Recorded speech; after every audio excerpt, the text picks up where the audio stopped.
একমাত্র আল্লাহর জন্য সালাত আদায় করতে হবে, মান্নত করতে হবে আল্লাহর জন্য, তাওয়াক্কুল করতে হবে আল্লাহর জন্য, আল্লাহকে ভয় করতে হবে, আল্লাহকে ইস্তিআনা সাহায্য প্রার্থনা করতে হবে শুধুমাত্র কার কাছে?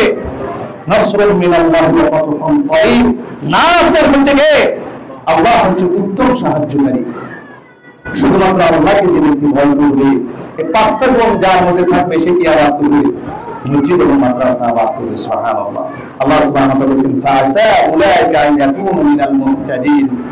শোনো আমার বান্দারা, তুমি আল্লাহর উপর বিশ্বাস স্থাপন করবে, যাকাত আদায় করবে, সালাতকে কায়েম করবে, আল্লাহর উপর তাওয়াক্কুল করে, জেনে রাখো এই কাজ যদি তুমি খুলুসিয়ার সাথে করতে পারো তুমি হেদায়েত প্রাপ্তদের অন্তর্ভুক্ত হয়ে যাবে। সুবহানাল্লাহ। এই জন্য মসজিদ নির্মাণ করা, মসজিদ তৈরি করা, মসজিদ মাদ্রাসার সাথে আমাদের নিজেদেরকে সম্পৃক্ত করা আমাদের জন্য জরুরি বিষয়, ওয়াজিব, অত্যন্ত গুরুত্বপূর্ণ বিষয়। খুতবার শুরুতে আপনাদের সামনে আমি আল্লাহর রাসূল সাল্লাল্লাহু আলাইহি ওয়াসাল্লামের একটা হাদিস পেশ করেছি।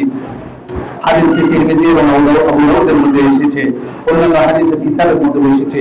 আল্লাহ রাসূল সাল্লাল্লাহু আলাইহি ওয়াসাল্লাম বলেন, আমারা রাসূলুল্লাহ সাল্লাল্লাহু আলাইহি ওয়াসাল্লাম أمر رسول الله صلى الله عليه وسلم ببناء المساجد في الدور। আল্লাহ রাসূল সাল্লাল্লাহু আলাইহি ওয়াসাল্লাম বলেন, আয়েশা রাদিয়াল্লাহু তাআলা আনহা বলেন, আমর রাসূলুল্লাহ সাল্লাল্লাহু আলাইহি ওয়াসাল্লাম বিবিনাইল মাসাজিদ ফি দুর। পাড়ায় পাড়ায় মসজিদ নির্মাণ করার জন্য কে বলেছেন? আমাদের সমাজে এখন একটা চিন্তাধারা হয়ে গেছে যে পুরো এলাকার মধ্যে মসজিদ হবে একটা, মসজিদ একটা হলে আপনার গেলে মাজার হলে আমার মুসল্লি, এটা কি মুসল্লি কি কাস্টমার নাকি? আমার একটা মিষ্টির দোকান আছে, আমার একটা মিষ্টির দোকান, তোরা খাই না, তুই অন্য বিজনেস কর।